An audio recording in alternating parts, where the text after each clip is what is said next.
বাংলাদেশের সাম্প্রতিক ঘটনার পরিপ্রেক্ষিতে আমার কবিতা আমি ছায়ানট, তোমরা আমায় ভাঙলে কেন। আমি ছায়ানট, মুক্ত সংস্কৃতির চর্চা কেন্দ্র। আমার হৃদয়ে রবীন্দ্রনাথ, চেতনায় নজরুল।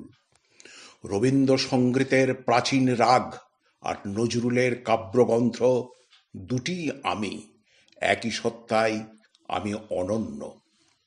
আমি কোনো ইট পাথরের মঞ্চ নই, আমি ভোরের গান, আমি তোমাদের আবেগ।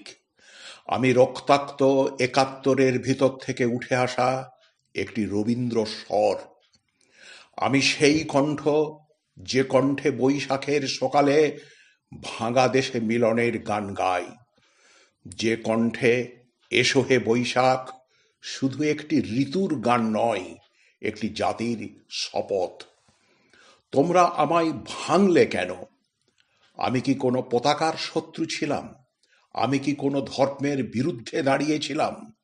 নাকি আমার অপরাধ আমি মানুষকে মানুষ বলে ডেকেছিলাম? আমি বলেছিলাম মানুষের উপর বিশ্বাস হারানো পাপ। আমি ছায়ানট, আমি অস্ত্র ধরিনি, আমি শুধু গান ধরেছিলাম। কিন্তু তোমাদের ভয় সবচেয়ে বেশি সেই গানকেই, যে গান প্রশ্ন করে কেন এত অন্ধকার, কেন এত রক্ত, কেন এই ভয় দেখিয়ে তোমাদের ঈশ্বর বানাতে হবে।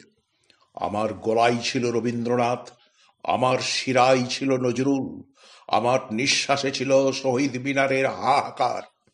তোমরা আমায় ভাঙলে কারণ আমি মাথা নোয়াইনি। সভ্যতার সাথে বর্বরতার বন্ধু সম্ভব নয়। আমি বলেছিলাম সংস্কৃতি কখনো বন্দুকের সামনে হাঁটু গেড়ে বসে না। আজ আমার মঞ্চ ভাঙা, কিন্তু আমার গান ভাঙেনি। আজ আমার দেওয়াল ক্ষতবিক্ষত, কিন্তু আমার স্মৃতি অক্ষত।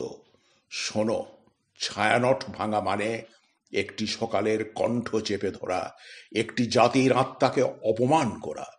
আমি আবার গাইব, ভাঙা গলায়, রক্তাক্ত গলায়, তবু গাইব। কারণ যতদিন এই মাটিতে একটি মানুষও গান বিশ্বাস করবে, ততদিন ছায়ানট মরবে না।